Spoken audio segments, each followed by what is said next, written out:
Mouse, but like in Hi guys, range. Here we are. Another great evening. Okay. Blah. Where are we? There we go. Hi guys, welcome to the table and to the Mr. Sci-Fi podcast. Here we are yet again. So hi guys, how is it going? Everyone okay? Hi, Mr. Sci-Fi fans. So Adam, how are you doing? Do you want to go first?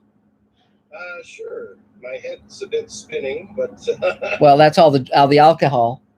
well, yeah, that and I just got my second Fauci ouchie. Yes, good. Okay. My Moderna shot number 2, so I am completely vaccinated. Great. Yay. Congratulations. Yay! Yay. My Well, yeah, you know. other than that, I'm feeling good. Keeping busy. Cool. For those, if there's anyone watching on Mr. I know everyone here knows me, but anyone watching on Mr. Sci-Fi doesn't know me, my name is Adam Sartain. I am an actor, a voice actor extraordinaire, and I work on Space Command. Yay! That's been taking up most of my time lately, but I have been very, very busy. Good. As Mr. Amico likes to say, I've been a busy boy. I just did a vocals for Bonnie, and I'm sure she'll talk a little bit more about that. Yay. Cool. It's her turn. Singing as a mouse, which is a lot of fun. And, you know, I wouldn't say it's more fun than singing as an ogre, but I'll be recording the rest of my musical numbers for Shrek the Musical, which, for those who don't know, I'm playing Shrek in a virtual production of Shrek the Musical, where the musical numbers are pre-recorded, but the dialogue is done live soon. Live broadcast soon. That's going to start on July 9th. Then I did voiceover for a new YouTube series coming out called The Quarantine Crew. I did the opening narration for that. Wow. Great. That's going to start June 11th, I want to say, and there should be a teaser trailer out within the next few weeks. Then I also did a voiceover for a sizzle trailer for a show for a friend of mine. Can't say too much more about that. Okay. Reality show. Cool. But that was a lot of fun. And just crank it out, getting the final push going for our Space Command Kickstarter. Yay! So many new perks, and lots more regular perks. So, Yes. So yeah, be sure to check them out because, I mean, you can play an alien in the Space Command and keep the mask. Yeah. That is like probably the coolest perk I've seen so far. It's very cool. You get to play an alien, you get all that cool experience, and then you get to keep the mask afterwards. Yeah, it's Who neat. does that? No, nobody. But us. Nope, it's true. It's true. So cool. That's great. And I think that's it for now. Okay. Yeah, okay. Yay. Yay. 3 cheers, Adam. So is there a Mr. Sci-Fi question yet?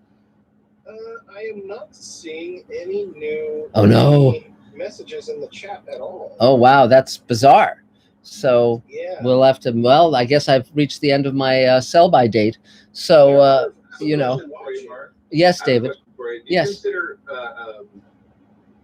classic 50s horror films like The Haunting and whatnot, not technically sci-fi, but would that be in your purview? It's in my purview, but it's very much horror. It's psychological horror, which I like very much. Right. But yes, it is in. I mean, basically, the umbrella is science fiction, fantasy, and horror. Those are are kind of linked. And so I'm a big fan of The Haunting. It's great. Oh, yes. And The Innocents. Oh, sure. Now that you guys know. Yeah, This is yeah. Another one of those psychological. I mean, that one has ghosts in it. They're terrifying. Yes. But it's not like we would have today. And No. I think that film that was just out not too long ago that was such a big hit, and I think it won Best Picture, was along those lines a bit more. And I'd love to see more films like that come out, and maybe even try to come up with one of my own, because I really enjoy that kind of, thrilling, chilling movie. Yes, and fraught with bloodbaths. And when we talk about The Haunting, we have to make sure that we say not the Spielberg one, the original version with Julie Harris, directed by Robert Wise. They're both based on the book by Shirley Jackson. She was an amazing writer, and I highly recommend her work, not just The Haunting, which is a terrific novel, but many of her other works as well. Oddly enough, she was known for two kinds of writing. One was this real subtle psychological horror, and then she also wrote several books and articles about raising her kids. And they were kind of like funny, little whimsical books. They're just kind of like, housewife writing about raising the kids kind of stuff. One was called Raising Demons. And so it's interesting that she had this range in the kind of stuff she wrote. But she was amazing. I think she's terrific. Yeah, the Haunting doesn't have any ghosts on camera. No. It's all done with the practical effects like door slam and sound effects. It's very cool. Yeah. So great. Well, so let's see. So Bonnie, you're at the top of my screen. You want to take your turn? Okay. So interesting week. Yes. There was a Society of Composers and Lyricists had their second song, whatever you call it. So there were about, 20 pairs. I had to send in one song, and they paired us up. So I got a great collaborator, and she happens to have a mutual friend with Adam. But I said, I've got Adam, because I immediately thought of Adam for this. And then a singer that I went to high school with is Wow. But it was all based on scenes from Alice in Wonderland, and we got the end of scene 2, which had to do with the cat and the mouse. Really cute. So that was great. Adam did an amazing job. He sang the whole thing sounding like Mickey Mouse. They loved it when they had the playthroughs. How fun. Playthroughs last night. So that was really great. And then it was interesting because 2 people posted on the table this week. One's looking for someone to write music for their lyrics. And I looked at one song, it looks good. And somebody has a musical, and that's looking good. But then yesterday, somebody at the workshop, just as we were all hanging, finishing, they said, they're looking for a composer. Anyway, we spent 2.5 hours on the phone talking. We just really connected. We seem on the really same page about this particular show. So, yeah, I'm excited about that. Oh, wow. Great. And, just a whole bunch of things kind of.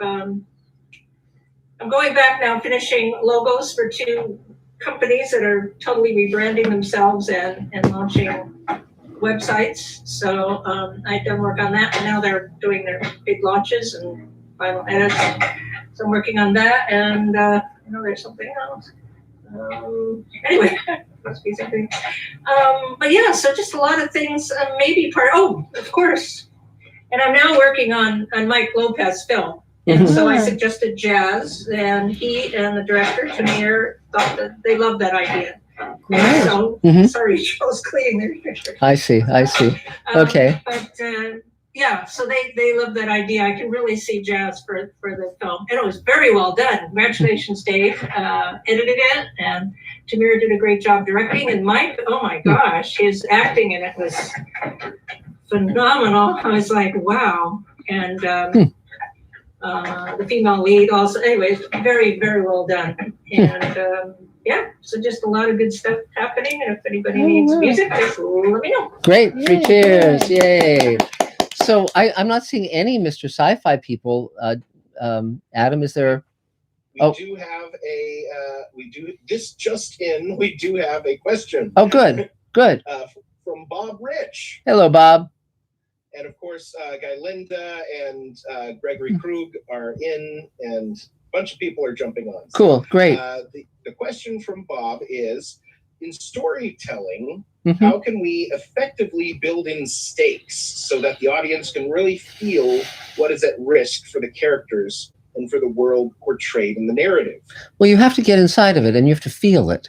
I mean, it can't just be sprayed on as a plot element not really connected to the emotional makeup of your characters. It has to have weight. Just like in the real world, if you loved your mother and she was hit by a truck and you were racing to the hospital to find out if she was still alive, that would have a lot of emotional weight because it would be something that you care very strongly about. And a lot of movies, the characters, the stakes are, you know, the hero is going to survive. You know that the villains are going to get their comeuppance. It's almost like there's almost no reason to watch it because it's a foregone conclusion, and that's problematical. Whereas if it's something, you know, really that has emotional context, it really works much better. Anything you want to say? No, I agree. Oh yeah, I agree. You want really serious stakes, and there's often kind of a spray on quality to things. Yeah. And you want to make sure that you're not confusing the MacGuffin with the real thing. As an example, if somebody has to win a race, well, we don't much, you know, some people really care about winning races. Some people don't really care about winning races. Yes. But if he has to win a race to prove something to himself or to his dad, and that's the stake that we can understand. Yes. And he's like working because he's never thrown himself into life totally. That becomes real. That becomes real to everybody. So that's where racing films become universal. But if it's just about winning a race, it's challenging, except for fans of cars.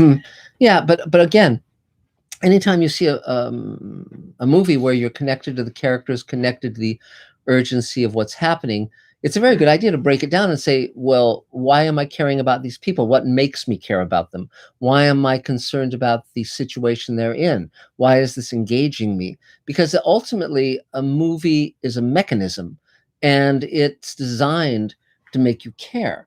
And so the more you understand how that mechanism works, the better. I mean, ideally, when you're a writer, you want to really deeply care about what you're writing about. And that can help enormously. I mean, we all know that most of the stories we see, the good guys will win, the bad guys will lose, you know, so given those, and that's of course why art is so nice, because art comforts us in that way, because in the real world, there's no telling who's going to win, who's going to lose. In the real world, terrible people win, wonderful people lose. I mean, terrible things can happen. So art gives us a refuge sometimes from reality, which can be very helpful. So anyway, there was a thing Elaine said that really struck true to me, which was, you know, there are rare exceptions to that, but like Rocky, for example, Rocky doesn't win the fight. No, but that wasn't Rocky's goal. Rocky's goal was to make it 15 rounds. Yeah. And Yes. he loses the fight, but he wins the movie. Yes. And it captured everyone's heart, because it's like, wow, there's so much more to this than what looks like it is on the surface. Yes. But that said, David, it's a very interesting thing to study movies in which it's a triumph for the hero, even though the hero is like murdered or whatever. And because what you find structurally, what they do is they define in the early part of the movie what victory means to that person. So for instance, a great example is the movie Milk, about the assassination of Harvey Milk. And what he basically says is, I mean, the journey he takes is he is going to be himself, and he's going to stand up for other people. And nothing is going to dissuade him from that journey. And so the fact that he's assassinated is secondary to the fact that he was a hero to many, and that outlived him. So there you go. The same thing happens in Gladiator. Yeah. You know, the film starts with him wanting to be with his family, and the end he's with his family. So that's actually a happy ending. Yes. So and he gets to fight like tigers and stuff. So okay. So continuing on. So David, do you want to take your turn, or do you want to go later? What would you like? I'll go a little later. Okay, so Chris, I guess, well, we did Adam, we did Bonnie. So Christine, it's your turn. Go for it. Oh, we can't hear you. Oh. We can't hear you. Can't Uh-oh. hear Gotta unmute.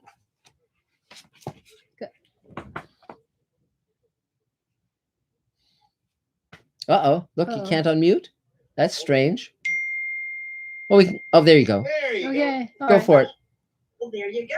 Yeah. I'm an executive assistant, personal assistant in the entertainment industry, currently open to work. I've been a table member for less than 5 years, but I've stopped counting how many years.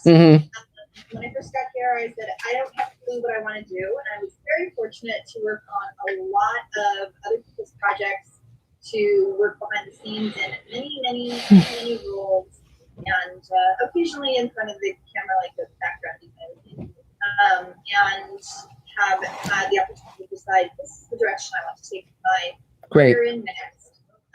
Through encouragement and some coaching, I opened a LinkedIn account. I have 200 connections, and I put out a lot of feelers, and then I finally am starting to get some responses back, which is exciting. Tells me that the industry is opening up. Recently at the post office, met a young lady who arrived in Las Vegas like March 20th to allegedly do a live one-woman show, and they said, "Oh no, you shouldn't get on the plane." And she said, "No, I'm already here."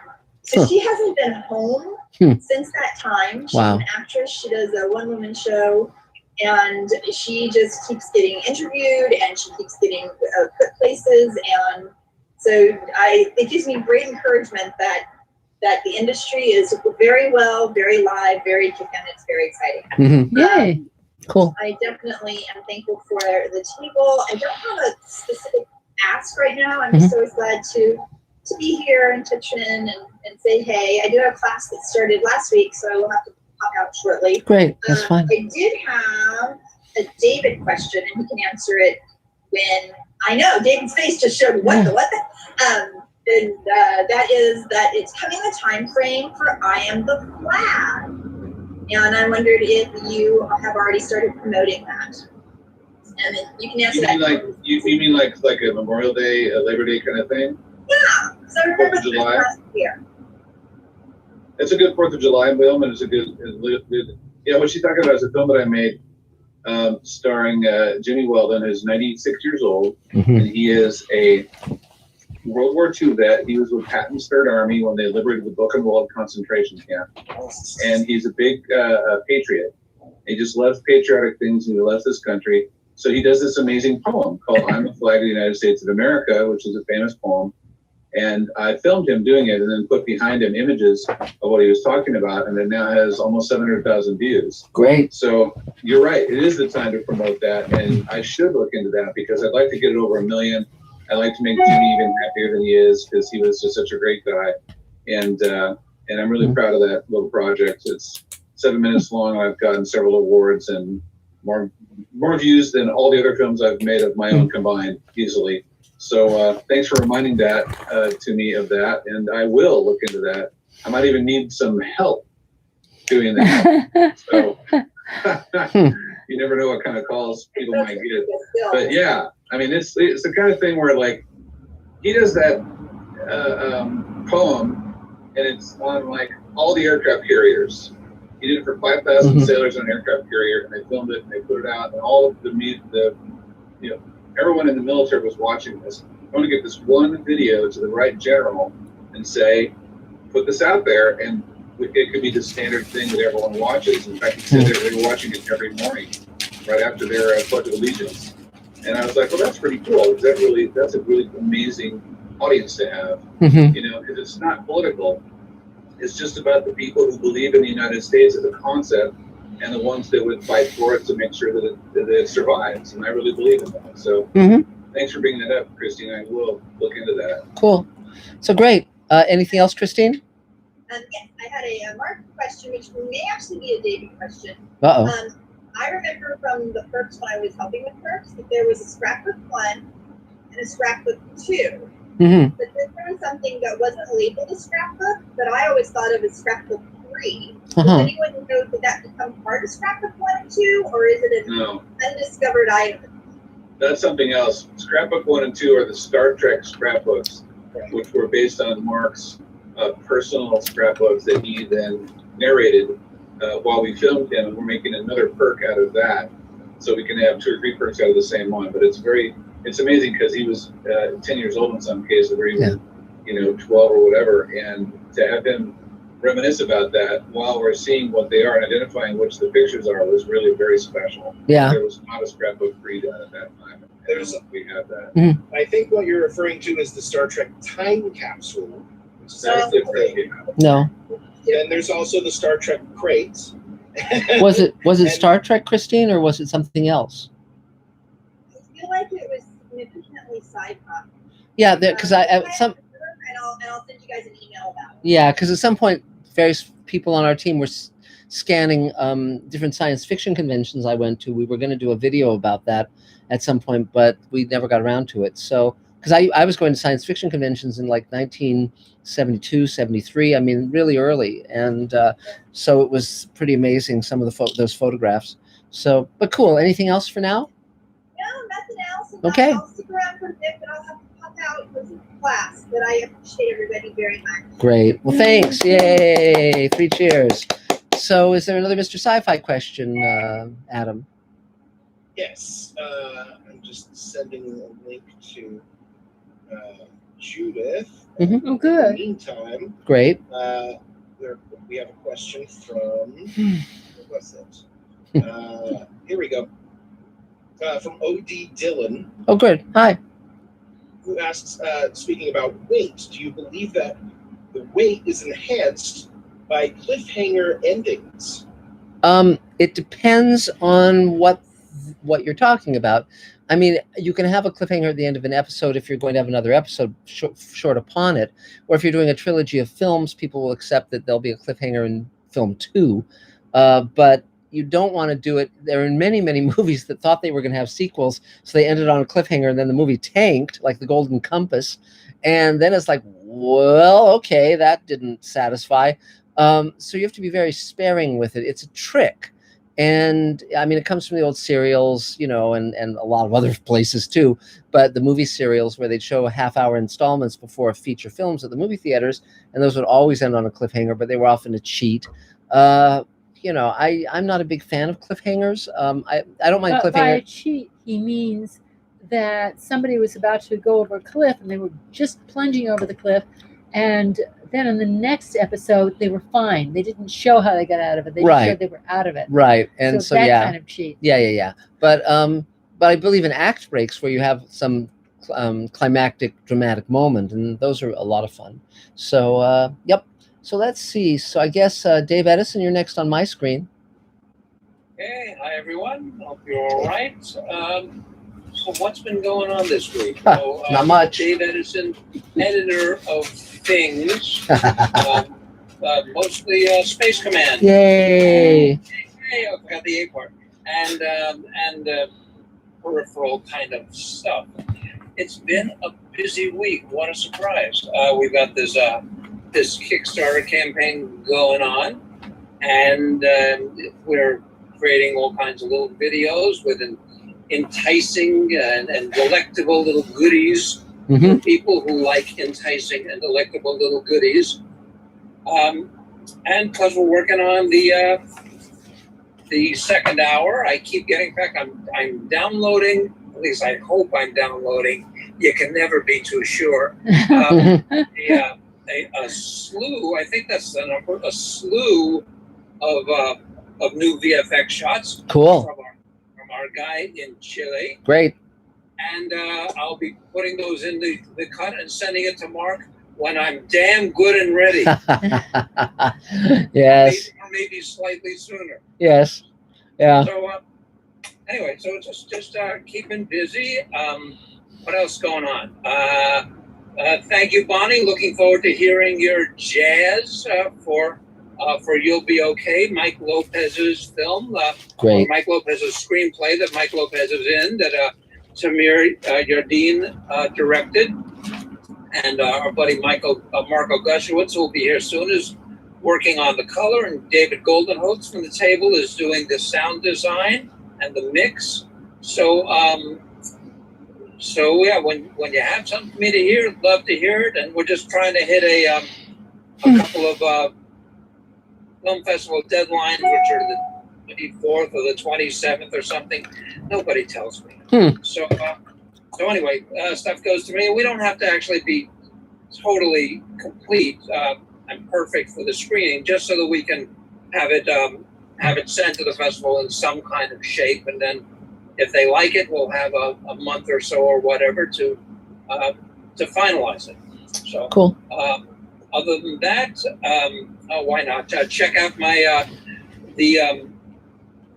the semi-animated version of my picture book for grown-ups who can't believe in the unbelievable. Yes. Called Yay. Man with the List. Yes. You can find it on YouTube at thank you, Mark and Elaine. I appreciate that. Yes. You can find it on YouTube at, if you just search Man List Picture, Yes. it'll come right up. It's a nice blue cover. You'll find it. I think I posted it on Mr. Sci-Fi as well. You did post it Yeah. on Mr. Sci-Fi. So you can find it there, too. That. We got some very interesting comments. So Yes. some thumbs up, a couple of thumbs down, and a few thumbs sideways, which was confusing. Yes, exactly. But it's a wonderful, wonderful Christmas present or Easter present, or there's a number of holidays that it suits. And Under the Shavuos tree. yeah, it's gonna be it's great. And then and of course there are many sequels you can write, so that's there's a lot of room for that. Oh, we've got a couple in mind. Yes, So, yes.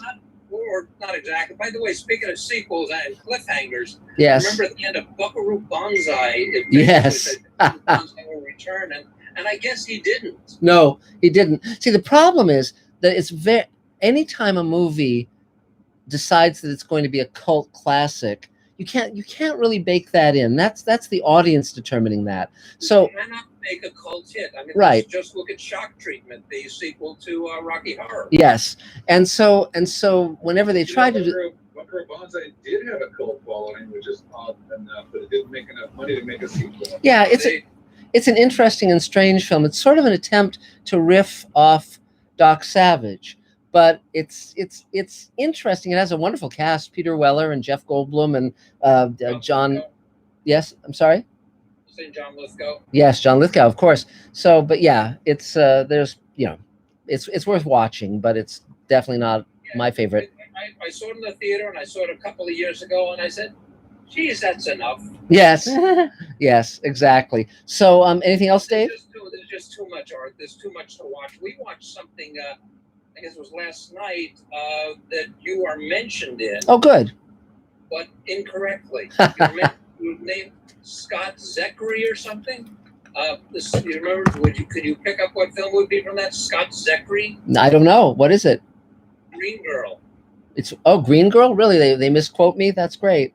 Somebody mentioned the Twilight Zone companion, but got your name wrong. So that's you okay. can fix that in post. Yeah, really, exactly. And but that's fine. And an interesting documentary, not incredibly well made, but interesting to hear about her Yes. life story. Susan Oliver. Yeah, she was a wonderful actress, and she's particularly wonderful and memorable in the first Star Trek pilot, The Cage, with Jeffrey Hunter. She's terrific in it. And just briefly in the Twilight Zone. Yeah, she was in the one with Roddy McDowall on Mars, and again, she's a very distinctive actress. She was in pretty much every TV show of the '60s, one way or another. And she's great. And it's a sad documentary, but it was interesting to find out all that information about her. So Right. Okay. Anyway, a few minutes ago, that was enough for me. Okay, yay! Let's jump to Judith.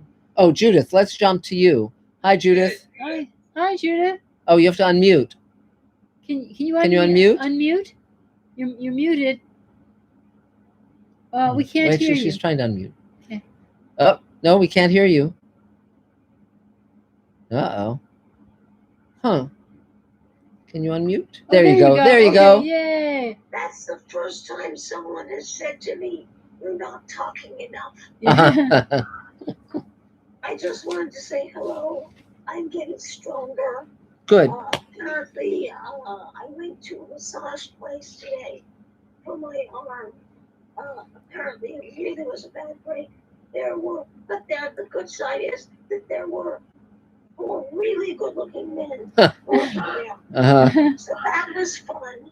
So I'm getting stronger, and I'm going Wednesday to see about this Mm-hmm. because a mistake was definitely made. So I'm going to see about that. And it's my birthday on Tuesday, Yay. and my family's taking me out on Sunday for my birthday. Great. Yay. So Okay. good things are happening, but I'm getting stronger. That's the most important thing. Good. Good. Yay. Are you a fighter, man? I am. I refuse. Mhm. Huh? Judas, if anybody ever needs a Marge Simpson sound-alike, Mm. sure. Mhm. You're right. You're absolutely right. I'm That's gonna make a tape. that's funny. Perfect. That's funny. I'm So gonna make a tape. I'm great. gonna make a tape anyway, because if this is going to go on for long, then I'm gonna make an animation demo. No, don't hurt your voice. Yes. I want you to meet my friend. I would like you to meet my friend Adolf Hitler. The voice of God with that one. Yes. So It's a good thing we've known. It's a good thing we've known each other for 25 years. yeah. So Judith, is there anything else you need? I want my voice back. Yeah. Yes. Oh, gee, yeah. Well, yeah. We'll think good thoughts. I want my voice back so that I can do some stuff. Sure. So when are you seeing a doctor about that? I'm seeing the doctor because the doctor I saw was an absolute horrendous. She wouldn't give me any information. Yes. I called this morning, and I called Nina with hysterics. Mhm. I called, and they said, well, we don't have any time for a virtual appointment until July 25th. Jeez. Excuse me, pardon me, but fuck that shit. Mm-hmm. I mean, really, this doctor is really, the medical profession, you gotta watch it, because they'll walk all over you. They really will.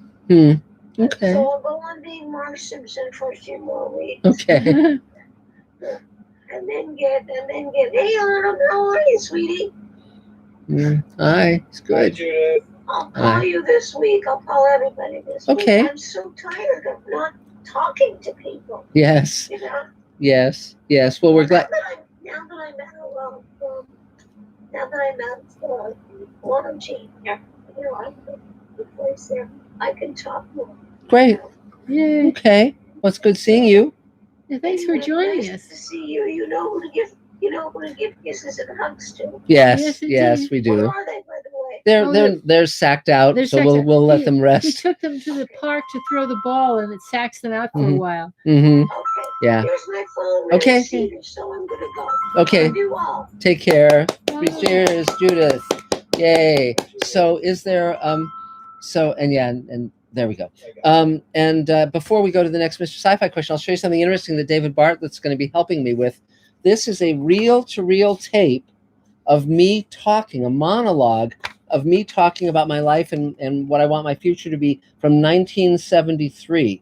This is before I met Elaine. This is when I was in just like, I think I'm probably either in high school or first year of college at this point. So this is going to be a pretty good thing. I haven't heard it since then. So David's going to copy it onto, neural implant or whatever, and it'll be really cool. I'll post it on Mr. Sci-Fi if it's not embarrassing. Yes. So, but I'm looking forward to hearing that. So, is there a Mr. Sci-Fi question, Adam? Yes. We have a question from Gregory Krug, Hi, Greg. who asks, do you have any thoughts on China landing on Mars? Yes, I really hope Elon Musk gets people there first. I really would prefer that to China landing, being the first to land on Mars. It's just because Elon, it'll sort of be representing more all of humanity, whereas China, they'll plant the Chinese flag, they'll claim Mars for China. I don't know. It just seems much more it seems like a narrower vision, serving China rather than serving mankind. I mean, Elon wants to have a colony on Mars just in case an asteroid takes out the Earth, and so our species would survive. And I think that's sort of a noble aspiration. But I think it's neat that they sent a probe. I just wish, I'm very concerned that, we've managed to have peace in outer space for the last 50 years and more. I hope it continues. I hope we don't get into factionalism as we expand out into the solar system and beyond. So that's my thought about that. So let's see. So now, David, do you want to take your turn? Sure. Okay, go for it. David Bartlett. I'm a filmmaker, a teacher, and a human rights activist, and a producer on Space Command. Yay! I'm also in charge of 980 visual effects. And the Kickstarter campaign, I'm at least one of the people enjoying that. Yes. And let's see, I don't know, all sorts of other things. the studios, sets, casting, whatever is happening in Space Command, I'm involved one way or the other. Yes. So, we have studios, we are building sets. We've slowed down a bit because the Kickstarter campaign takes a lot of attention, but we have not stopped completely, which Yes. is probably going to be a surprise to Mark and Lane. But we've got a trickle of a forward motion. Right now, we've got the cave walls being painted with fire retardant paint so we can put light bulbs inside. Great. Okay. And that's going to be a very good thing. Because Yes. things turned out really nicely. In fact, you guys should check out Mr. Sci-Fi. There's a very obvious clip that has a strange creature in a big round fishbowl of a spaceship named Zicree walking through the corridors of the alien spaceship. Yeah. And we have now just gotten lit and fogged for the first time to try them out. Yeah. So That was check fun. That out, it's lots of fun. Yes. So my background is I wanted to make films from when I was 10 years old. I made some films and a lot of theater in high school, and I got into college for about 3 months. Mm-hmm. And in that amount of time, I realized that college was not for me, but making movies was. So I moved to LA, and I started working right away on some very big movies as a volunteer and a student. And then I ended up at New World Pictures with Roger Corman and the production designer Jim Cameron. So I'm going to tell a story about that in a minute. But then I moved off from there into post-production, and I worked on films like Pulp Fiction and Speed and Total Recall and Tremors and some others. And then I started making films of my own.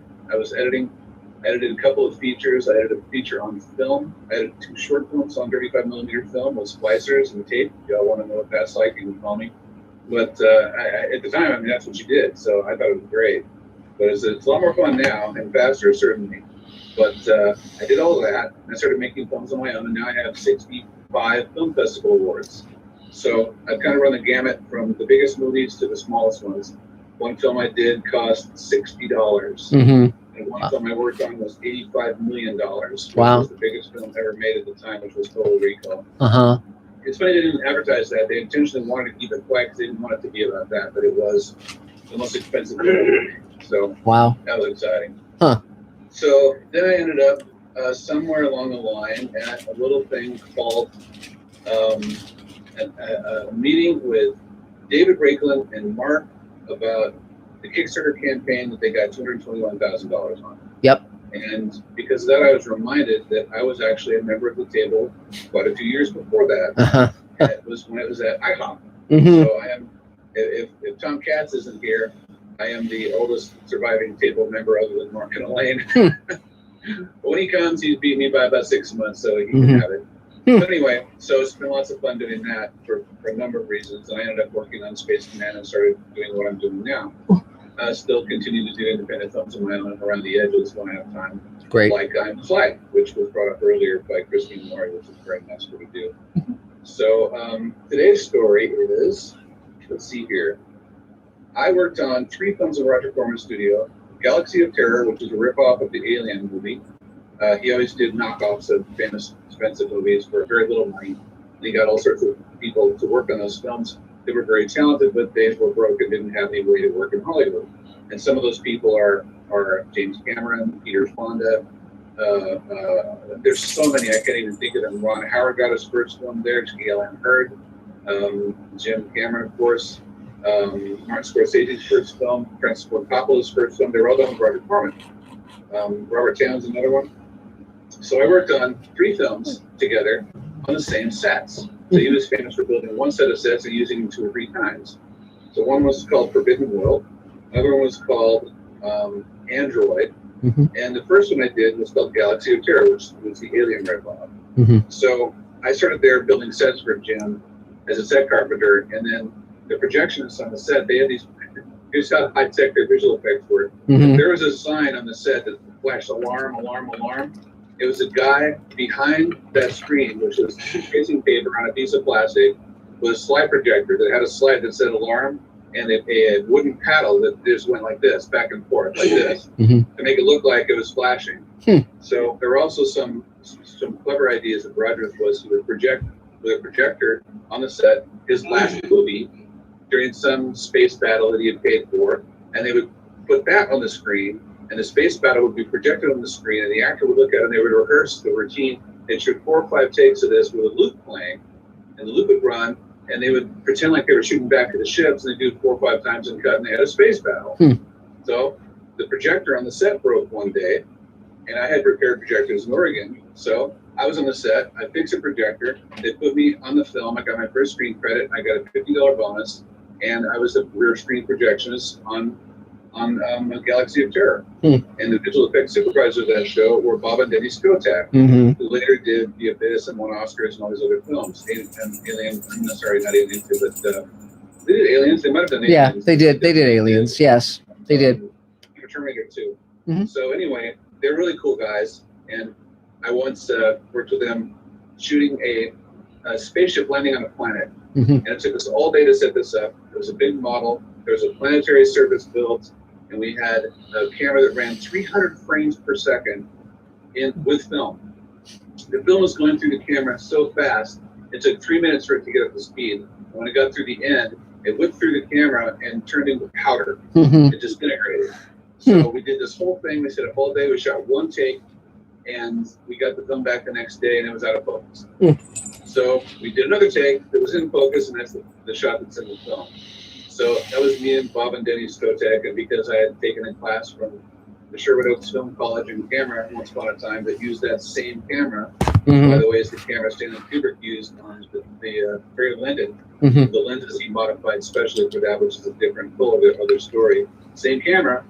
You push a button and you turn this crank, and the camera physically moves over so you can see through a viewfinder. Then it moves back and you shoot the film. Because I knew how to use that camera, I became the camera assistant with Bob and Denny Skotak on Galaxy of Terror. So cool. That's my story for this week. Okay. So anything you need, David? I don't need much except sleep. Okay. Sleep would be good. I do take a nap on occasion. Good. When I can slip it in. Today was not one of those days. But I've been watching a couple of really cool films around the edges. I never saw Starman. Now, Starman is a terrific film. It's a low-budget film. It's a really interesting film. It's a romantic science fiction.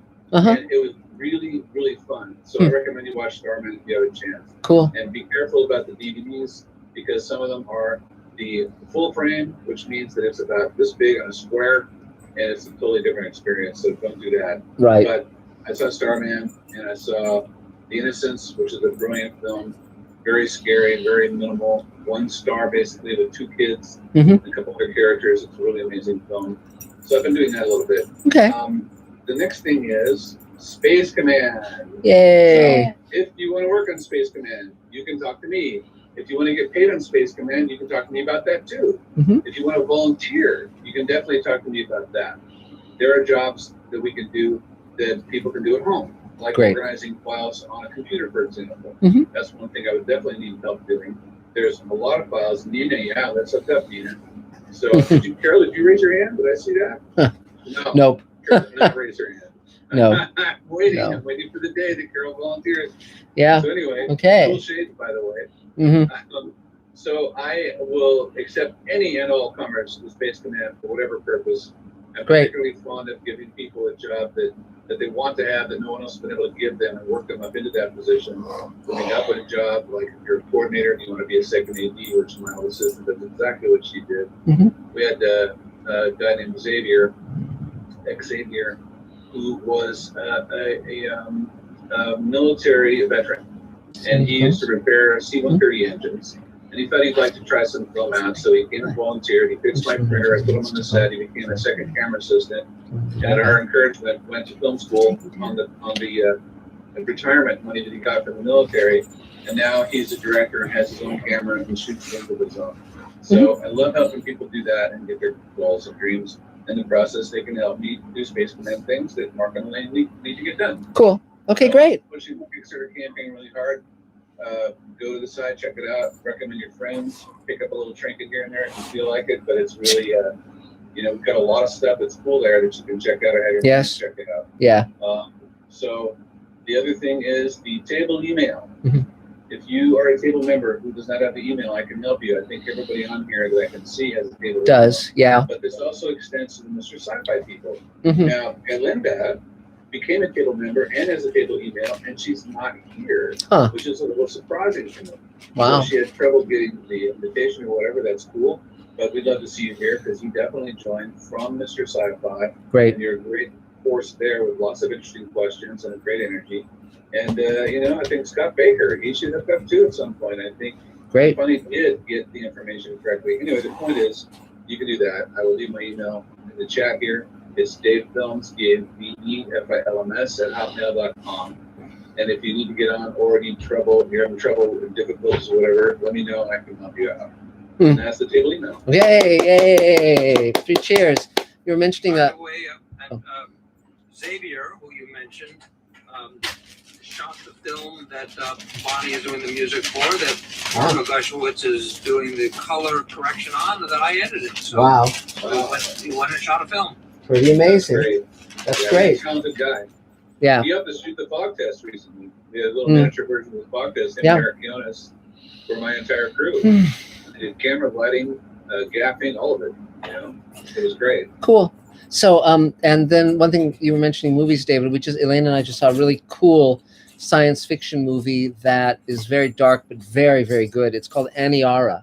It's a Swedish film based on an epic poem that a Nobel laureate wrote in 1956, and it's about a spaceship that gets, it misses Mars and just goes off into the void, and it's a very, very, very good film, and so I highly recommend it. So, where'd you see it? Yeah, on one of the channels we have. It was free, and it was just excellent, So, Thanks. yeah. So, Adam, is there another Mr. Sci-Fi question? Yes, in fact, speaking of recommendations, we have one from Kevin Scott 76. Cool. Who wants to know if you've seen The Defenders, a 1962 courtroom drama, which has great writing and acting, and William Shatner. That's very interesting. Episodes. I haven't seen that version. I saw the TV series. It spun off into a series after. I believe Reginald Rose wrote it, and I think they did it sort of like as a Playhouse 90 or a Studio One, and then it was successful. So then they did it with a E.G. Marshall in the lead as a TV series. So I used to enjoy the TV series when I was a kid, but I don't think I've ever seen the original version. I think it has someone like it has a movie star playing the lead, but I can't remember the specifics of it at the moment. So, but it was yeah. I mean, but I'll definitely check it out. I mean, it's probably on YouTube because so many of that early TV stuff is. So let's see. So Carol, I guess you're next on my screen. Thank you. I've said this before, I'm just going to say it again. This is one of the only places where I can relax and information.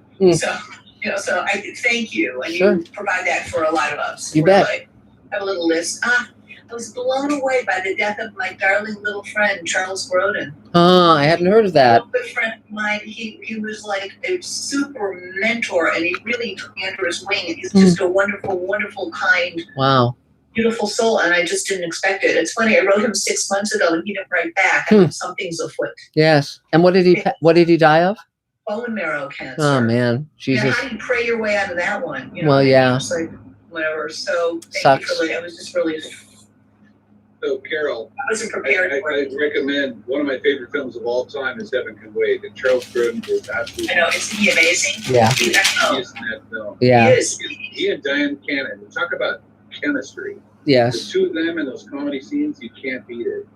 So He always had this underplayed, but simmering kind of intelligence. Very smart guy, and just kind as all get out. Not at all Hollywood. So yeah. Sorry. He to be praised for having him in our presence. And he's very sad. I have a little list here.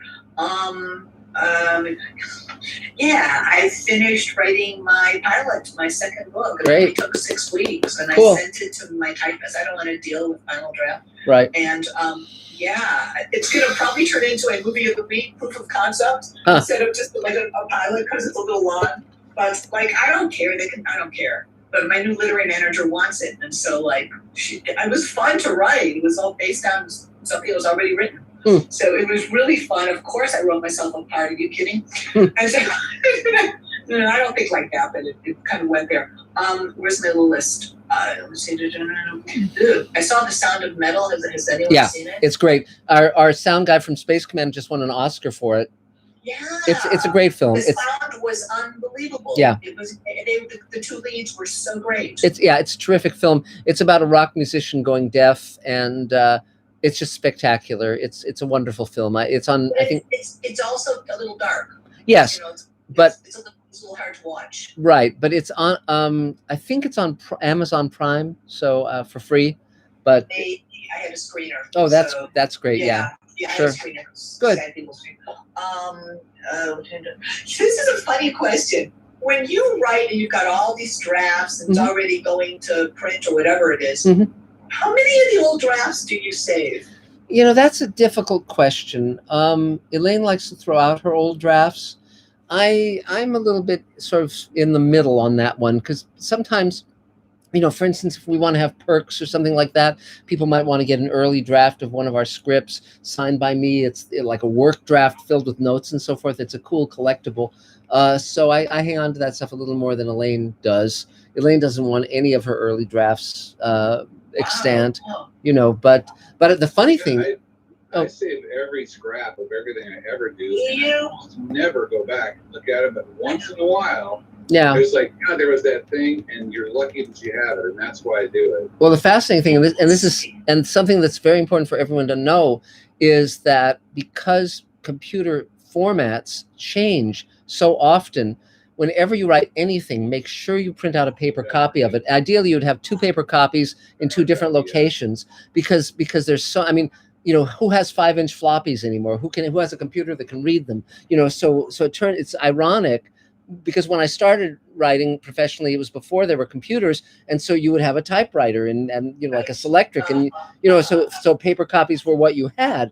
But now I'm always determined to have paper copies of everything, because otherwise I can't access them. So, you know, a PDF and a text file is helpful as well. Yes. That's good advice, Mark. That's really good advice. Yeah, because my shelves are starting to fill up. Yes. Print everything. Now, this is not a nice question, but I'm just going to ask it. I was in a commercial a bunch of years ago with Audrey Lander. She's a doll. She's a wonderful actress. And I saw that she was going to be in an old Charlie's Angels on TV. I said, "Hey, Audrey." This was Carol was out, Cheryl Ladd was in. And Audrey was great as ever and darling.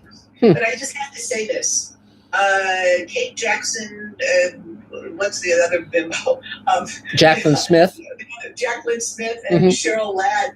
I mean, can't they find nice-looking women who also have at least been to one acting class? Well, it's like the producer handed them out to the people down the block and said, "Here, read lines." Can't they? You know, we're in Hollywood. Can't you find both? Well, there's a period of 1970s television where you have really bad acting in general.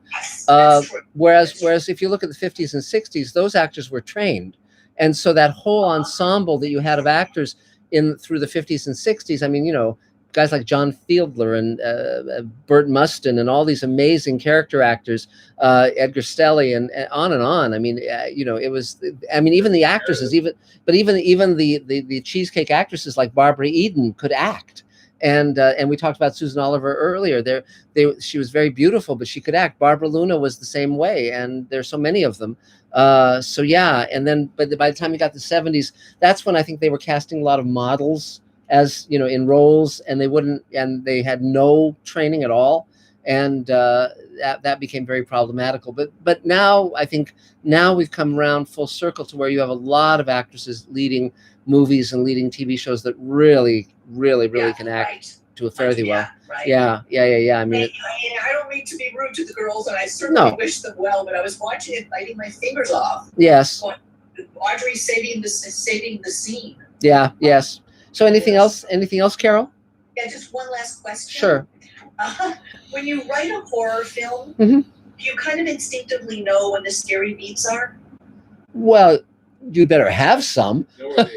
You know, I mean, there's different ways to write horror. A lot of people don't know that I story edited Friday the 13th, the series. So I've written horror extensively, and music helps a lot. Sound effects help a lot. You know, because if you're just watching your dailies, it's someone walking slowly through a kitchen, walking slowly down a hallway. It's incredibly boring. But then you put the creepy music in, and it works. The main thing with horror is that you have to figure out some way to do it differently, some way to make it fresh, because the old-fashioned tropes are so old-fashioned, like where they throw a cat into frame, you know, and it's obvious that someone stagehand threw the cat rather than it leapt just because of the angle of its body. You know, cats don't launch themselves from their back, you know, and but it's but the great horror stuff is phenomenal. I mean, movies like I love the movie The Thing, the John Carpenter version of The Thing is spectacular. Alien by Ridley Scott is phenomenal. And then there's things like, you know, Shirley Jackson, as you were saying, The Haunting, or you know, there's many of these things, and I tend to gravitate towards subtlety, you know, in terms of what I like. You know, so The Haunting is definitely one of my favorites, and but yeah, absolutely. So anything else, Carol? If you need a gray wig, I can do that. Okay, great. Well, thanks. Yay! 3 cheers. So, Adam, is there another Mr. Sci-Fi question? Yes, our next Mr. Sci-Fi question is from Scott Baker. Hi, Scott.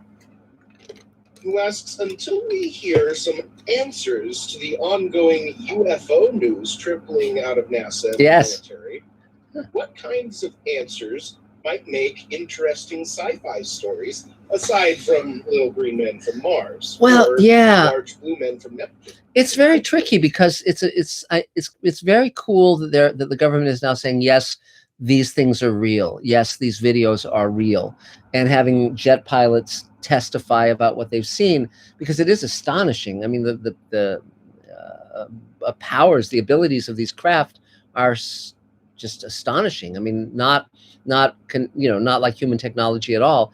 I won't speculate on what they might be. I would tend, as a science fiction writer, not to write about these things, simply because, you know, it changes so quickly. I tend to like to write more about space exploration and various and sundry other things, but I'm fascinated by the real life history of flying saucers from 1947, when Kenneth Arnold first coined that phrase. That was, you know, all the way through Roswell and the government trying to discredit the UFO experience and the people who witnessed it. It's just fascinating. There's a really good documentary on UFOs that came out recently, that Tracy Torme produced. And if you just go on IMDb and look up Tracy Torme, you'll find that documentary. It's only like a couple bucks to rent, but it's excellent. And so yeah, no, I think it's fascinating. I'm very eager to see where this leads. I hope that you know, I don't think it's necessarily little green men, but I have no idea what it actually is. It's definitely a mystery, and mysteries are fun. Mysteries are very fun. So Nina, I guess you're next on my screen. Hello. Hi. My videos. My videos being wacky, but it matches me. Yeah, I'm with Carol. You know, God bless the table, man. God bless each and every one of you for being here. Mark and Elaine. Yeah. Wow. So thank you. Thank you for creating this and sustaining it and keeping it alive, because it's a godsend to many of us. So I'm echoing Carol. Oh, cool. Yes. Great. It's appreciated. You bet. Okay. I always come here and go, I have nothing. Everybody's doing films and writing crap, and I can barely write my name at this juncture. So one of the things is I do have a couple questions. Sure. I forgot. Wait, I did get a song placed in a film. Yay. I'm very excited about. That was fun. Yay. Great. Clubs are starting to open up here, which is great. Creating listlessness, but that's okay, because it's just a place to get my chops back, which is fine. And I think the contribution that Mr. Sci-Fi always makes, the questions in that you'd be amazed the information that we can glean from you sharing information that they've asked about. Sure. About films or point of view, even some of your acting, you know, it made me remember, like, oh my God, yeah, acting concepts and things like that, Sure. Because I haven't been working for a while, I've forgotten how fucking good I am. Okay, so anyway, so I do have a couple questions. Sure. One, I need to know the least expensive, just at this point, the least expensive way to film a short using least expensive camera to utilize short of using my phone. Well, you know, there's a number of videos on how to use your phone. There are a lot of relatively inexpensive additions like lens kits and recording microphones and so forth, where you know, I mean, a number of actually very good films have been made on iPhones, etc. If you want to go one step up, I don't know if David has advice on that one, but you know, again, the equipment is less important than the content. Yes, okay. And you just want to make sure that the equipment you're using, that you can get good sound, and that the picture looks reasonable. You know, I wouldn't shoot anything less than 4K, frankly. But they now have iPhones that have 4K. An iPhone 12 has it, and iPhone 11 does too. Do play though with a light, because if the light is too soft, it can seem murky. Yes. And I saw one film that was sent in by a beautiful actress that made her look hideous. Yes. And that took something. Yes. To make this beautiful woman look hideous. Yes. But it was the light. Yes. And so you can experiment a little bit with the light and find out what sculpts. Yes. You know, what sculpts the light for you. Mm-hmm. But I mean, I'm not there yet, but as I was meandering this concept that I've been playing with, that was my okay, because to get that out of my head to not block myself. So yes. I thought, well, let's just ask a question. Sure. It okay. won't bother me anymore. You bet. Thank you. Also, you guys, I love old movies, so I'm looking at How to Murder Your Wife with yes. Jack London. That's fun. Do we know any other? Does anybody have any other really fun? I don't want this to be serious. I don't want to commit real murder. But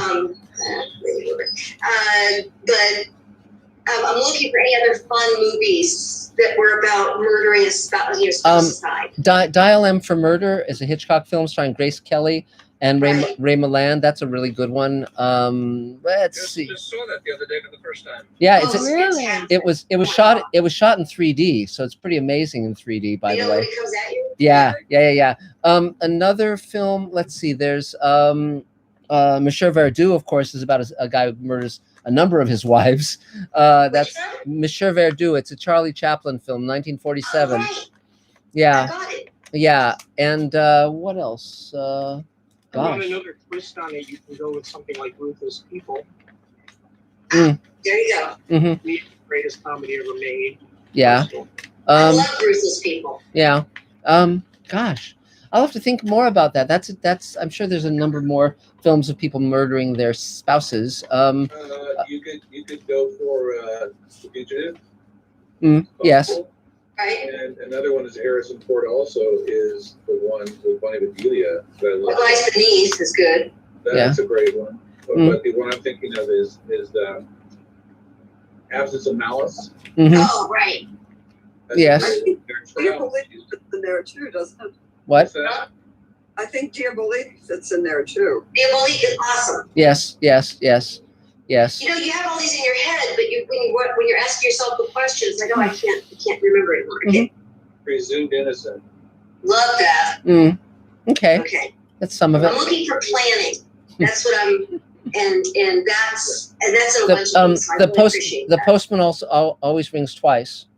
That's another one. What? The Postman always rings twice. Yes. Oh, right. Yeah. With both versions that are really good, I think. Double Indemnity is another great one. I already got Double Indemnity. Yep. Yeah. So that's some of them. That helps. I'm just looking. Yeah, I'm looking for the planning and the mechanism in the brain. Yeah, sure. What the thinking. Murder is a play first, and it's basically one woman who cannot leave her phone, and what happens when there's an apparent threat to her. Sorry, wrong number. Well, sorry, wrong number. That's Sorry, Wrong Number was. Sorry, Wrong Number. Yeah, right. Sorry, Wrong Number was done as a radio. Well, it was done initially as a radio play with Agnes Moorehead. It was great. It was written by Lucille Fletcher, who, interestingly enough, was Bernard Herrmann's wife. and she also came up with the story The Hitchhiker that Serling adapted into a Twilight Zone, and I actually corresponded with her when I was writing the Twilight Zone Companions. So that was very fun. If you don't mind reading a play, there was Uh-oh. a play in which I saw here in LA with Lawrence Harvey, Uh-oh. and it's basically about these two people who meet each other at their spouses at their mutual funerals of their spouses, and they marry. You know, they come home and they quickly fall in love with each other and they marry, and they're both people who kill for insurance. And so they both do What's the the same. name of the play? I'm just trying to remember it. If you look up things that Lawrence Harvey did, you'll find it. But I love Lawrence Harvey. Okay. But it was very funny because they come to realize that the other person, that each of them are trying to kill the other for the insurance, and that's a long-standing pattern. It's a very funny play. They had a scene in which they were playing. He started to play Romeo and Juliet with her, and she was on the top of the stairs and he was on the bottom, and he was like making this up, and she stepped toward him, and the balustrade there fell off, and and she almost went over. Wow. And it was sort of like, and then he found a book where it was like, when she was married, when the guy died, when she was married, when the guy died, when she was married with his name, and then ... That's funny. Nice. Yes, Yes. that's fun. That's fun. So great. So anything else, Nina? Let me see, I'm catching up with that. That's good. Mhm. Those are great. I don't know that Oh. play. Also, another Harrison Ford, he does these, I guess, Frantic. Okay. Love Frantic. Sure. Okay, He tried to kill his wife in that movie. So it does. Let me see. He tries to save her, but she tries to save her life in that movie. Mm. Okay, so I've got the information about the filming. Mhm. I've got the question about. Nina, you can call me if you want. I'll talk to you more about that. Awesome. Thank Okay. you so much. Great. Thank you, guys. So I think that's it. Thank Okay. you. Yay. So Adam, is there another Mr. Sci-Fi question? Yes. I was going to say, Nina, you have someone behind you. That's funny. Mark Lungo. Now you know why I'm getting murdered. Yes. Yeah. Mark Lungo wants to know, what did you think of Star Trek, the animated series? It was good. It was very limited animation, but they actually took the character sheets, the initial designs of the characters, and posted them at a science fiction convention with blank paper below where you could write what you thought of the designs, and they actually corrected the designs on the characters so to be more accurate based on those fan comments. It was story edited by DC Fontana, who had been the story editor and writer on the original Star Trek, and it was really like a continuation of the original Star Trek, but the writers generally didn't know how to write animation per se, so it was kind of a little odd. Additionally, they had George Takei and Majel Barrett and Nichelle Nichols doubling voices and so forth. But it was a good show in its way. Ron Thornton, who designed Babylon 5, told me that he had wanted to take those audio tracks and do super realistic computer animation of the actors from the Star Trek days so that they could have had a super realistic version of that show. And that would have been very, very interesting, but he never sadly got to do that. But I would have loved to have seen at least a test of that idea. But it was interesting. I remember seeing it when it was first on, and it was interesting that you actually had aliens, not just people in makeup. Yes, they had a 3-armed character on the Enterprise. When I was in high school, my friend Elliot Chang wanted to do a pilot for a public access show, and so we actually went to Filmation and interviewed DC Fontana and the two partners of who were in charge of Filmation, Hal Sutherland and I can't remember the other guy, but we interviewed them on black and white reel-to-reel videotape, and so Elliot might still have that tape for all I know. It would certainly have some value now as an extra on a DVD set or something, but and then ironically, not long after, I would end up writing for Filmation. But it was really fun going there and talking to Dorothy Fontana and seeing what they were up to. It was public access, Mark. That really brings back some memories. Yes, that's what people had instead of YouTube once upon a time. But that's the only way you could get stuff done. that if you had no money to get small projects done, it was Yeah. about the only way. Yeah, it was an interesting little thing. So You talk about outdated computer formats. Try to get that videotape played. yes, I know. I actually have some black and white reel-to-reel videotape from when I was in college. You know, some pieces. But back then, those machines they had at UCLA were so misaligned that the only machines that would play those reel tapes were those machines. If you tried it on any other machine, it just wouldn't stabilize. And but yeah, I'm very glad the technology has come significantly farther since those days. But I must say that 6 of the original Twilight Zone episodes were shot on black and white videotape rather than 35mm film, and those have been restored to their original video, prime sources, and they look spectacular. They have a very different visual quality than the film episodes, and so those are well worth taking a look at. Really, really gorgeous. So great. So now I guess Michelle, I guess you're next if you want to jump in and take your turn. Yeah, I've just kind of been listening to everybody else. I have not got a whole lot to record right at the moment. There's some stuff on the fire that I don't want to talk about yet because not because I'm superstitious, but because I don't want to say, oh, I'm doing blah, blah. And then next week everybody says, well, how's it going? And then I have to say it isn't. I mentioned Barbara Luna, and I know Luna for years, and she started out on stage, which is why she's an actor at this point rather than just floating through the TV sphere, as it were. The UFO thing is interesting. My father had wanted to fly, and he studied to be a private pilot. And this is a long time ago. This is when I was 7, 8 years old. I'm a little kid here. And his flight instructor had been in the Air Force, and he went from the Air Force to flying for Bonanza Airlines, which became PSA, which became Southwest. His take on things was, we see stuff all the time. Yeah. We see it all the time. We tell people, they say, yeah, right, and blow it off, or they say it's a weather balloon, or it's the comet, or the sun was reflecting off something. And I'm going back, a really long time. There's always stuff. And it's not just he, that every military pilot and every commercial pilot sees stuff all the time. Yes. And as they say, they're out there. Whoever it is that they are out there, and they're either waiting for us to blow ourselves to hell or to calm ourselves down to the point where they can actually make contact. Yes. Interestingly enough, before they were called flying saucers, during World War II, they were called Foo Fighters, and the pilots would see them, and they had that appellation. So if you ever hear of the band, the Foo Fighters, that's what that comes from. It's just to let you know. So anything else, Michelle?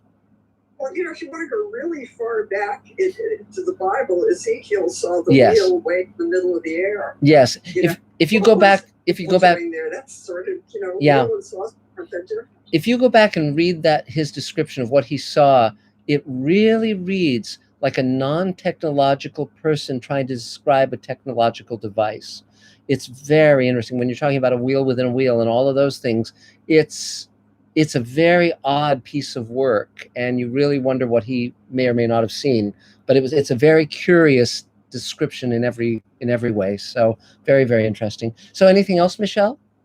I hope I'll have something more interesting next week. Well, that was pretty interesting. Yay! 3 cheers. So Adam, is there another Mr. Sci-Fi question? Yes, we have a Scott Baker question. Hi, Scott. And he asks, I have a friend who works for John Williams, who I want to ask him this question. Was the Imperial March partly based on the Itsy Bitsy Spider? Both are from cyclical stories. Huh. That's interesting. I don't know. Now, I do know, I can probably at least partially answer this question. Okay. The Imperial March was based off of the planets, specifically Mars. Mm-hmm. If you listen to Mars, it's very, very similar. and it was basically very much inspired by Mars. Yes. Well, John Williams is one of the luckiest people on earth, because for many years he went by Johnny Williams, and he was a composer in television. And then he made the segue to features and became the icon that he is now.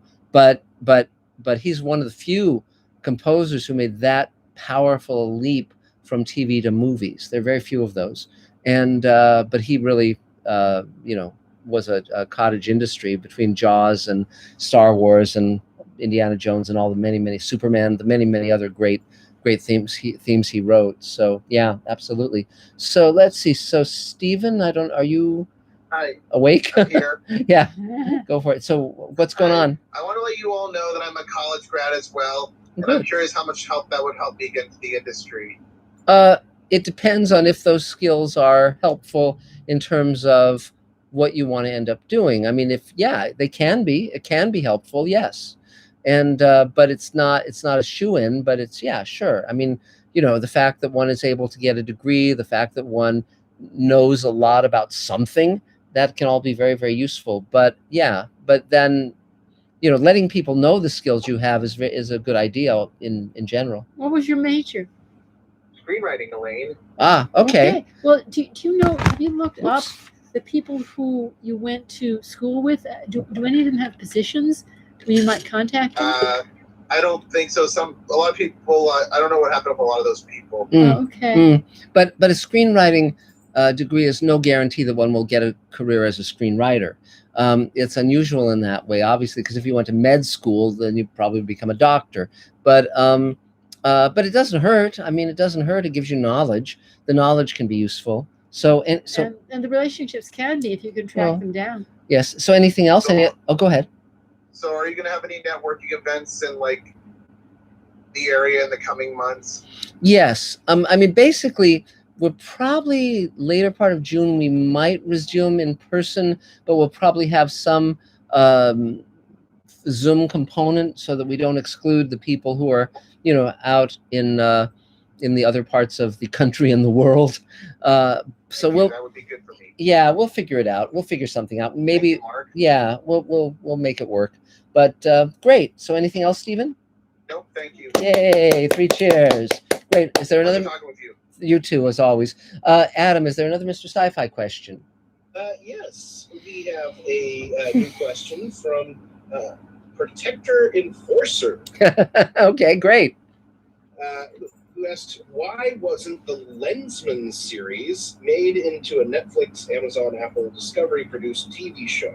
Am I the only one who loved the books by Tom Swift? There's been, like with the Lensman, there have been people who've tried to make that into movies for decades. It's, I wouldn't be surprised if Netflix or Amazon were looking at that property. They're looking at any science fiction or fantasy property that has a long-term following. But his main fan base was, years ago rather than now, so I don't know, but it's, there's no saying that it won't be made. I mean, they're making Foundation as a TV series, and that's certainly, that's from God, forever ago, Asimov's trilogy. So yeah, so great. So now it's the high point of the evening. It's Mark Gushowitz, ladies and gentlemen, yay! Hello. You always sound so excited when you say my name. Yeah, it's a thrill. Hey, before I get started, just to Nina, I watched a movie about a week ago that I'm thinking about putting on my website called The Vanishing.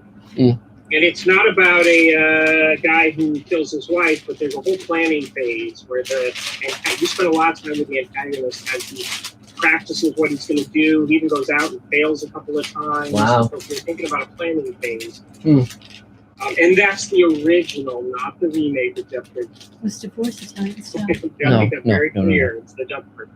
Anyway, so my name is Mark. I guess Mark seems to really like to say my name. So, my grandfather would be proud. Yes. I'm an editor. I'm really busy. I took a step away from my personal stuff this week as a job came in. That's been taking up some time. Which is paying as much, but but it's been taking up some time. I'm also working on some color correction for something that Dave Edison edited. That is from Mike Lopez. This guy Tamir, who's also a cable member. So I'm color correcting that. And then I'm preparing for my third recording of my podcast with voiceover artist Rob Paulson. I'm so struggling to come up with a name for my website before I get to him, so he can then do all his voices, Pinky and Yakko and all of them. You're listening. This is so and so, and you're listening to. Well, you could call it insert name here. I was just thinking about calling it, the website without a name. Because every time I come up with a good name, it seems to be taken. Or you go to get the URL and it's taken. It's going to cost you $2,000 if you want to buy it or something. And that's like a key thing because it has to be something that you can't have the website be named one thing and the URL be something else. No, I mean, you could call it Cinema Spectaculous. No one's gonna have that one. Yeah, well, it's weird because I looked up a couple. I actually looked up. I was thinking movies you may have missed, and then what I did is I looked up the initials MYMHM, and that's even taken. Wow! So just everything is taken. I'm sure I'll come up with something. I always seem to get things last minute when I need to, but. Yeah, so I've been, that's actually kind of been taking a sideline this last week, just because, gotta pay my bills. But you could call it Listen to a Gushowitz. No one's going to have that one. Well, no, nobody's going to have that one at all. And the way that you seem to enjoy saying my name, maybe it'll take off. It will. It definitely will. How about just indecisive? Watch this space. No, it's too witty. So yeah, no. I think what you might want to do is just send an email out to the table saying, give me some suggestions, Well, something, I haven't reached out to the table for that. I've reached out to all my friends and all my Facebook fans from Talking Apes. Yeah. I never did the table. I don't know why. Try it. I feel stupid now. Yeah. The hardest part of putting this website together, though, that I've learned is you remember movies differently 20 years later. Yes. I put in a movie, then I'm like, I'm going to write a review from this one. I remember I really want to recommend it out, and then I'll be watching it going, maybe not this one. Yes. Yes. But anyway, so there's that, and I also, the short film is so close to being done. Great. That it just feels like, and if this happens, it's going to be a meant to be kind of thing, that I'm going to be finishing my short around the same week that I'm going to be putting my website up, because they're both 2-3 weeks the most away from being done and being launched. So I'm right there in this kind of exciting world of, hey, I'm going to be able to get all my stuff out there, and it's looking like it's all going to go out at the same time.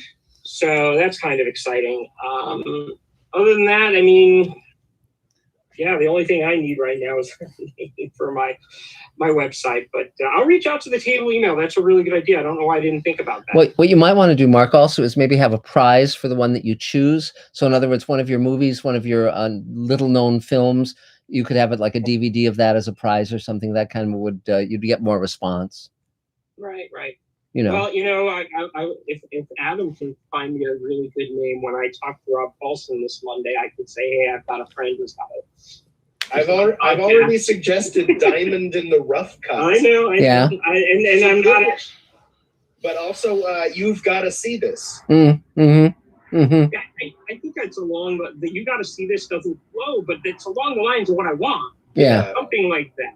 So. Well, yeah, get a load of this. Just so Adam knows, this Monday, if things go really well with Rob, instead of waiting for my friend to reach out to him, I will tell him I'm a friend and see if he's interested. That would be great. Thank you. Kind of thing. About the greatest movies you're not watching. Yeah. No, I mean, I don't know, but put out at the table. You're going to find the right one, Yeah, if you like movies you may have missed, why don't you just cut it down to movies you missed? Ooh. That's not bad. That's not bad. That's not bad. I'm going to write that down and see if it's taken and such. Yeah, that sounds, Movies you missed. Cool. The hardest part for me is I got to have either movies or films in the title so that it's searchable. Mm-hmm. Right. I'm not like, Mark, who people don't need to search. They can just search for his name, and he's out there all over the place. Yeah, yeah. I'm ubiquitous. Not out there as much. Mark's movies you missed. Yeah. Yeah. So, I'm gonna look up movies you missed. Yeah.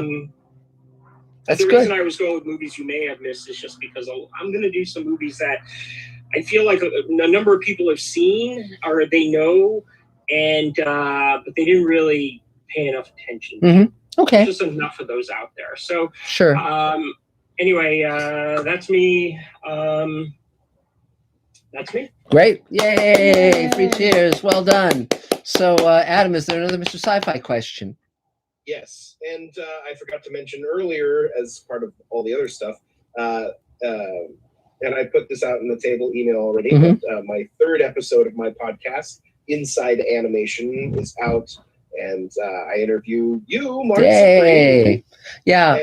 And the video of that is on the Mr. Sci-Fi channel. Yes, as well. yes, because I very rarely talk in detail about writing for Smurfs and He-Man and all those great animated shows when I was in my 20s, and it was a lot of fun. I really enjoyed it. So I listened to it. Very interesting. Yeah, and entertaining. Yeah, actually, it's outperforming my other episodes right now. That's great. That's great. Well, the other thing is that the way we wrote for animation and the way animation was made is totally different from how it is now. I mean, I was the last gasp of ink and paint, I mean, that, and also American animation being done here. Hanna-Barbera, Filmation, many of these companies don't exist anymore. Ruby Spears, Deke.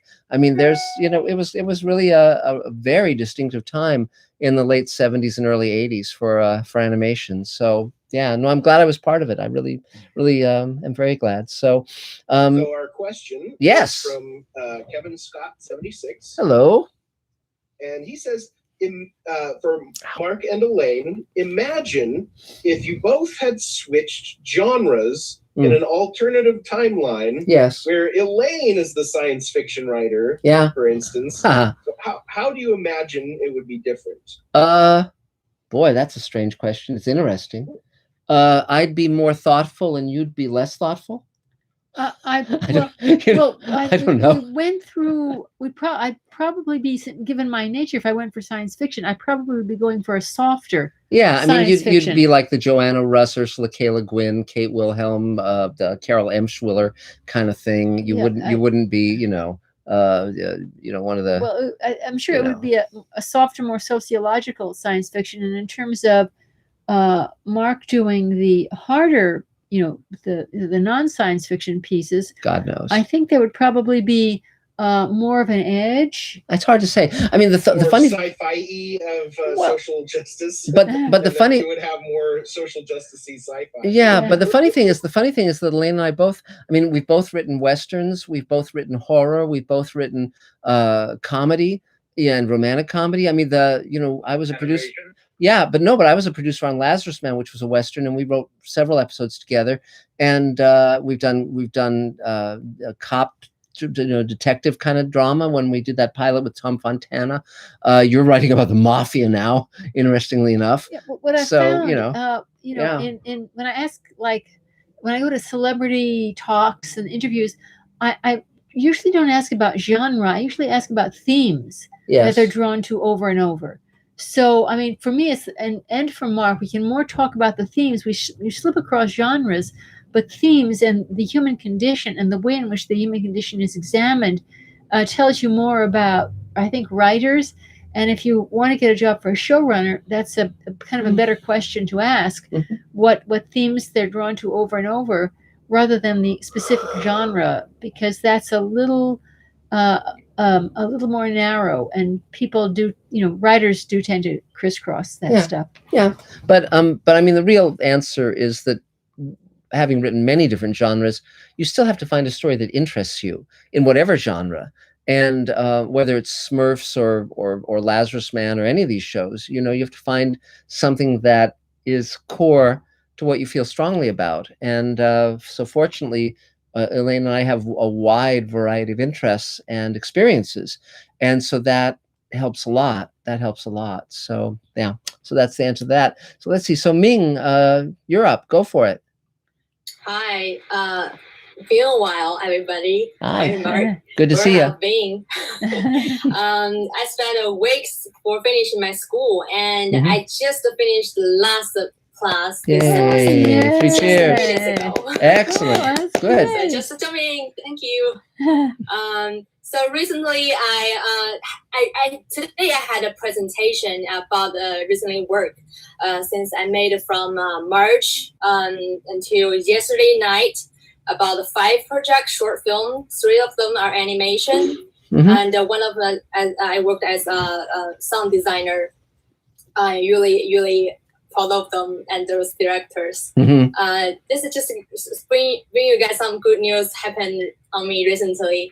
And next, I'm graduating, so I'm opening for work, which is a totally great new start. Yeah, let's see what happens. Just update for now. Okay. And also, remember to put out an email to the table, the large, it goes out to thousands of people about what you're looking for, what you want to have happen, all of that stuff. Because again, you never know who might be the person, so it's always a good idea to let as many people, for all of us, to let as many people as possible know what we're up to and what we need. And the more specific you are, the better. Yeah. The better. I mean, it's like, who are the artists that you really admire? You think I could work with them. You can also have a link to your music, of course. So David, you were going to say, sorry?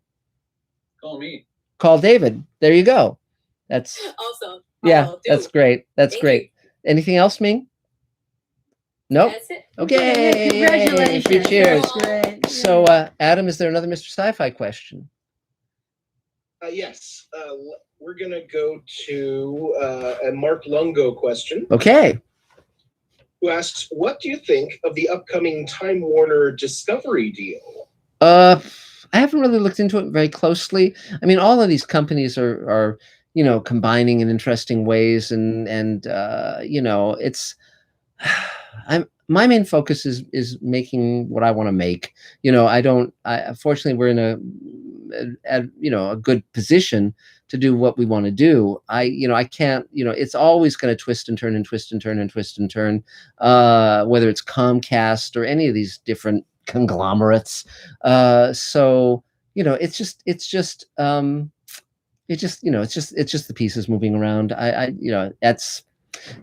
the good part is that through all of this, science fiction, horror, and fantasy are still very successful. And so I'm very, very lucky that I chose a genre that is endlessly popular, even more so than when I was a kid. The major movies were not science fiction, or even, fantasy or anything. I mean, you might get a Ray Harryhausen movie every now and then, or you might get, Robinson Crusoe on Mars. They were B pictures. And the TV shows when I was a kid, before Star Trek, you had Lost in Space and, maybe Twilight Zone. But again, now the major popular TV shows, the major popular movies are genre films and genre TV shows, and they have a huge fan base, and that's great. That's great. I think it's terrific. So let's see. So now I guess it's Elaine's turn. Elaine, wonderful Elaine! Yay! 3 cheers, Elaine.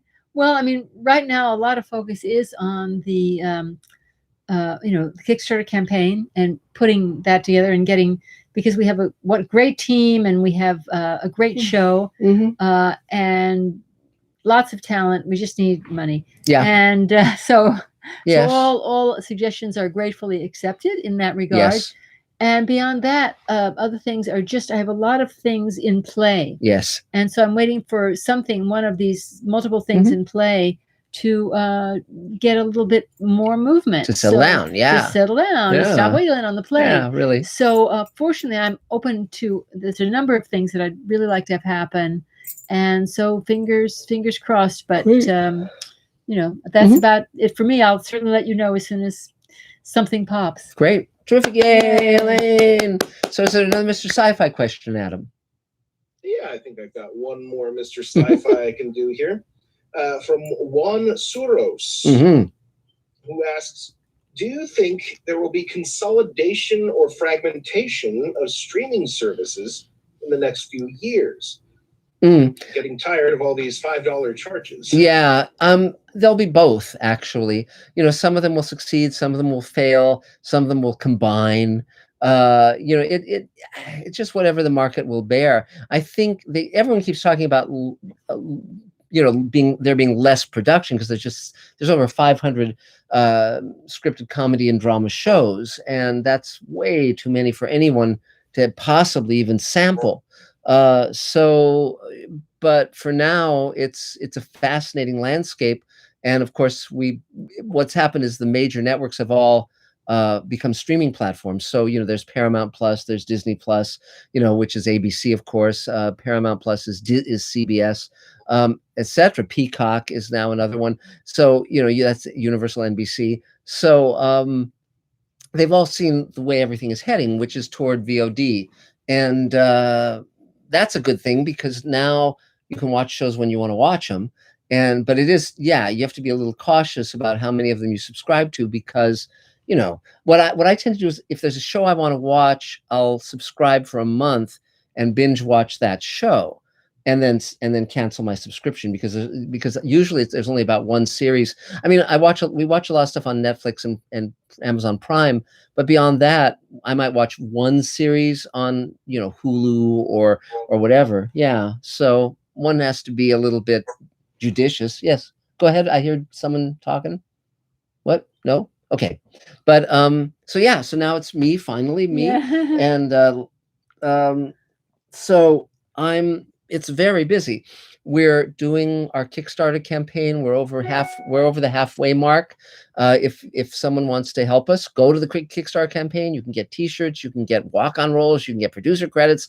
It's pretty amazing. And I just posted the first 10 minutes of the second episode of Space Command, and so if you really, it's very impressive. A lot happens in that 10 minutes. So definitely go to Mr. Sci-Fi and check it out. We also have other really cool videos that I've been posting over the last few days. So there's a lot of entertainment to be had. I'm wearing something. I don't know if you guys can see the back of it. It's got salamanders. This is actually a shirt that was made for and worn in the recent adaptation of Fahrenheit 451. And this is a prop from that production, which is like VR goggles that light up, and you can see sort of it's a prop and it's cool. But it wasn't a good adaptation. The Truffaut film from 1967 with Oscar Werner and Julie Christie and Cyril Cusack's a lot better.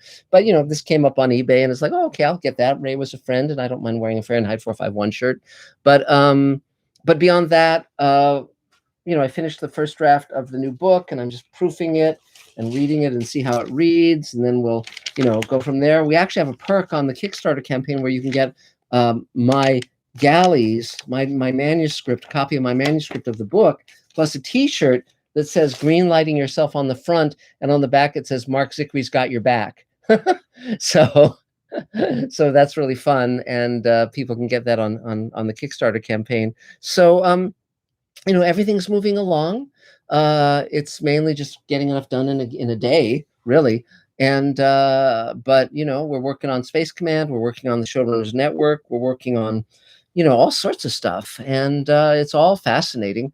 And and as long as we can keep the money coming in and and getting stuff done. But the way it's working now is when we succeed at this campaign, it will allow us in very short order to finish and ship the first hour of Space Command, the second hour of Space Command, and the third hour, because we've shot all 3 hours. And we also have, we have a total of 7 hours of Space Command that people can look at right now, including the prequel, the bonus episode we did during the pandemic, etc. And the short story I wrote about my character, Grizzled Space Jockey. So there's a lot of content available. We're about to come out with the second issue of the Space Command comic, which will be a special Mira Furlan issue because we lost her. She was a dear member of our cast and a dear friend. And Mr. Dave is doing an amazing job of turning these things into animatics. Yes, he's doing a brilliant job. I mean, he's the Toscanini of the editing suite, as they say. So somebody says that, and beyond that, just life is good. I don't have complaints. We're going to be putting together the Mr. Sci-Fi action figure and the Captain Jack Kemmer action figure. We're having an artist mock up the plastic packaging and so forth, so we can see what that looks like. And who wouldn't want Mr. Sci-Fi with Kung Fu action fist, and you can dress him up in Malibu Barbie's clothes or whatever, so it's going to be great. And beyond that, yeah, it's just anything else. Am I forgetting anything? I don't think so. No, I think it's just I will say we have some suggestions for Mark Gushewitz. Oh yes. Oh yes. Great, go for it. Kevin Scott 76 says or gives the recommendations of Now See This. That's not bad. And Have You Seen This Movie? But I think long, but I think Movies You Missed is pretty good. That's a pretty good one. It's memorable. It's short. It's easy. Yeah. I mean, it's easy on the tongue. I think that's a winner. What was the second one that you said? Have You Seen This Movie? I'm just writing them all down because I'm going to try them out on people. Have you seen this movie? I kind of like Now See This. I just wish the movie was in there. Or you could even shorten it to Have You Seen It? Yeah, but no. These are screen it again, Sam. Yeah.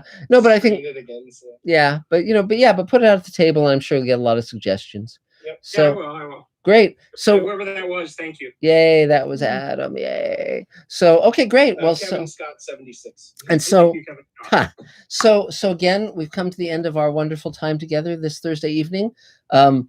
It's been great as always, and we're here every Thursday. And as I said, probably late June we'll be starting the physical component up, but obviously we'll just want people who've been vaccinated, because we don't want to be a spreader, a super spreader. We want to be, a super table. So, but God, they don't all work.